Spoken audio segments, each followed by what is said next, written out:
നമസ്കാരം. ന്യൂസ് കേരള പ്രധാന വാർത്തകളുമായി CK നാസർ കാഞ്ഞങ്ങാട്. തിരുവനന്തപുരം വെഞ്ഞാറമൂട്ടിൽ ഉറ്റ ബന്ധുക്കളായ 5 പേരെ യുവാവ് വെട്ടിക്കൊന്നു. മുത്തശ്ശിയും സഹോദരനും അടക്കം സ്വന്തം കുടുംബത്തിലെ 5 പേരെയാണ് 23 വയസ്സ് മാത്രം പ്രായമുള്ള യുവാവ് കൊലപ്പെടുത്തിയത്. വെഞ്ഞാറമൂട് പോലീസ് സ്റ്റേഷനിൽ കീഴടങ്ങിയ പെരുമല സ്വദേശി അഫാനാണ് കേരളത്തെ നടുക്കിയ ഈ കൊലപാതകങ്ങൾ നടത്തിയത്. 3 വീടുകളിലായാണ് അഫാൻ ഈ കൂട്ടക്കുരുതി നടത്തിയത്.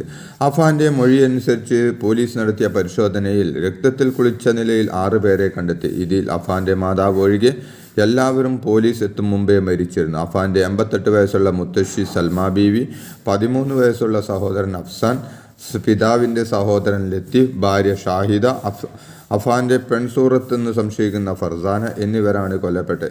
അഫാന്റെ മാതാവ് ഷെമി അതീവ ഗുരുതരാവസ്ഥയിൽ തിരുവനന്തപുരത്തെ സ്വകാര്യ ആശുപത്രിയിൽ ചികിത്സയിലാണ്. പെരുമലയിൽ 3 പേരെയും ചുള്ളാളത്ത് 2 പേരെയും പാങ്ങോട്ട് ഒരാളെയും കൊലപ്പെടുത്തി എന്നാണ് അഫാൻ വെഞ്ഞാറമൂട് പോലീസ് സ്റ്റേഷനിലെത്തി മൊഴി നൽകിയത്. കല്ലറ പാങ്ങോട്ടെ മുത്തശ്ശിയുടെ വീട്ടിലെത്തിയാണ് ഇയാൾ കൊലപാതക പരമ്പരയ്ക്ക് തുടക്കമിട്ടത്. സൽമാ ബീവിയെ തലക്കടിച്ച് കൊലപ്പെടുത്തുകയായിരുന്നു. ഇതിനുശേഷം SN പുരം പുള്ളാളത്തെ പിതാവിൻ്റെ സഹോദരൻ്റെ വീട്ടിലെത്തി പിതാവിൻ്റെ സഹോദരൻ ലത്തീഫ്, ഭാര്യ ഷാഹിദയെയും വെട്ടിക്കൊന്നു. പിന്നീടാണ് പെരുമലയിലെ വീട്ടിലെത്തിയ അമ്മ ഷെമി, പെൺസുഹൃത്ത് ഫർസാന, സ്വന്തം സഹോദരൻ അഫ്സാൻ എന്നിവരെ ആക്രമിച്ചു. ക്യാൻസർ രോഗിയായ ഷെമി ഗുരുതര പരിക്കുകളോടെ ആശുപത്രിയിലാണ്. രാവിലെ 10 മണിക്കും വൈകുന്നേരം 6 മണിക്കും ഇടയിലാണ് എല്ലാ കൊലപാതകങ്ങളും നടന്നതെന്ന് SP K സുദർശൻ IPS പറഞ്ഞു.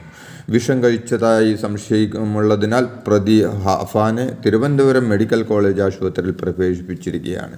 പ്രതിയെ ആശുപത്രിയിലേക്ക് മാറ്റിയതിനാൽ മൊഴി കൃത്യമായി രേഖപ്പെടുത്താൻ സാധിച്ചിട്ടില്ലെന്നും SP പറഞ്ഞു. പോസ്റ്റ്മോർട്ടത്തിന് ശേഷം മാത്രമേ കൊലപാതകങ്ങളെക്കുറിച്ചും ആയുധങ്ങളെക്കുറിച്ചും കൂടുതൽ വിവരങ്ങൾ പറയാനാകൂവെന്നും SP പ്രതികരിച്ചു. അതേസമയം റിപ്പർ മോഡൽ നിഷ്ഠൂരമായ കൊലപാതകമാണ് നടന്നതെന്നും ചുറ്റിക അടക്കമുള്ള മാരകായുധങ്ങൾ ഉപയോഗിച്ചാണ് 23-കാരനായ അഫാൻ 5 പേരെയും കൊലപ്പെടുത്തിയതെന്നും കൊല നടത്തുന്നതിനായി പ്രതി ചുറ്റിക വാങ്ങിയെന്നും റിപ്പോർട്ടുകളുണ്ട്. കൂട്ടക്കൊലയിൽ പ്രതികരണവുമായി പ്രതി അഫാന്റെ പിതാവ് റഹീം നാട്ടിൽ തനിക്ക് സാമ്പത്തിക ബാധ്യതയൊന്നുമില്ലെന്നും പെൺകുട്ടിയുമായുള്ള ബന്ധം തന്നെ അറിയിച്ചിട്ടില്ലെന്നും സൗദിയിലുള്ള റഹീം പറഞ്ഞു. അഫാന് മറ്റ് പ്രശ്നങ്ങളുള്ളതായി ഒരു വിവരവും അറിയില്ലെന്നും റഹീം പറഞ്ഞു. സംസ്ഥാന കോൺഗ്രസിലെ പ്രതിസന്ധിയിൽ നിർണായക ഇടപെടലുമായി ഹൈക്കമാൻഡ് പ്രധാന നേതാക്കളെ ഡൽഹിയിലേക്ക് വിളിപ്പിച്ചിട്ടുണ്ടെന്നും KPCC അധ്യക്ഷനും പ്രതിപക്ഷ നേതാവും അടക്കം വെള്ളിയാഴ്ചത്തെ യോഗത്തിൽ പങ്കെടുക്കുമെന്നും തരൂർ വിവാദവും പുനഃസംഘടനയും സംഘടനാ പ്രശ്നങ്ങളും ചർച്ചയാകുമെന്നും റിപ്പോർട്ടുകളുണ്ട്. ആശാ വർക്കർമാരുടെ സമരം ജില്ലാ കേന്ദ്രങ്ങളിലേക്കും വ്യാപിപ്പിക്കുന്നു. ഈ മാസം 27